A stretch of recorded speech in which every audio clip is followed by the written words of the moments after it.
Christmas in Maple Hills is a pretty good film. This was released in 2023. It's directed by Marcus Deufemia, written by Jennifer Snow, and we have a cast including Emily Alatalo and Marcus Rosner. And this one is about a character called Valerie, and she learns that her family's land might not actually be in her family's name, which of course is going to cause some problems. So she teams up with Walker to try and uncover the truth.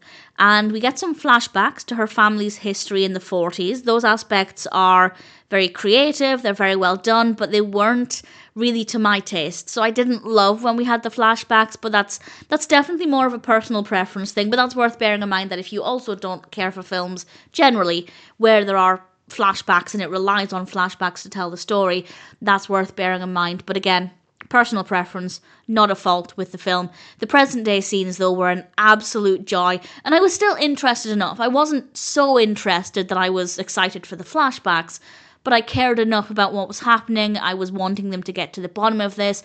I was emotionally invested enough, which definitely helps make it a bit more of an interesting experience.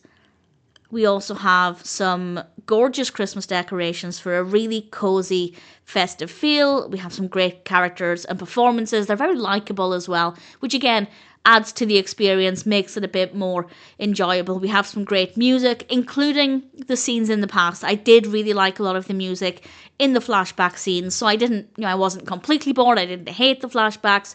I just didn't care for them very much, but the music was very, very well done. Also, massive credit where it's due, it was very easy to tell when we were in the past. And I say this because I watched a film recently, the title of which escapes me, but it was set during 3 timelines.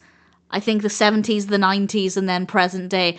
And they made no effort to distinguish between the different timelines. Whereas this one, you can very clearly tell when we're in the past. So again, they did a good job with it. It just wasn't for me. That being said, Christmas in Maple Hills was a good film.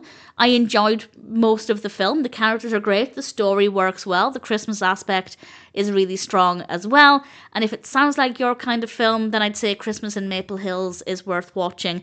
If, like me, you don't care for flashbacks as a narrative device, I'd say still give it a go. There are so many other aspects that are strong that I think you could still enjoy the film, but just maybe not every aspect of it. But that being said, I liked it well enough, and I'm happy to recommend it.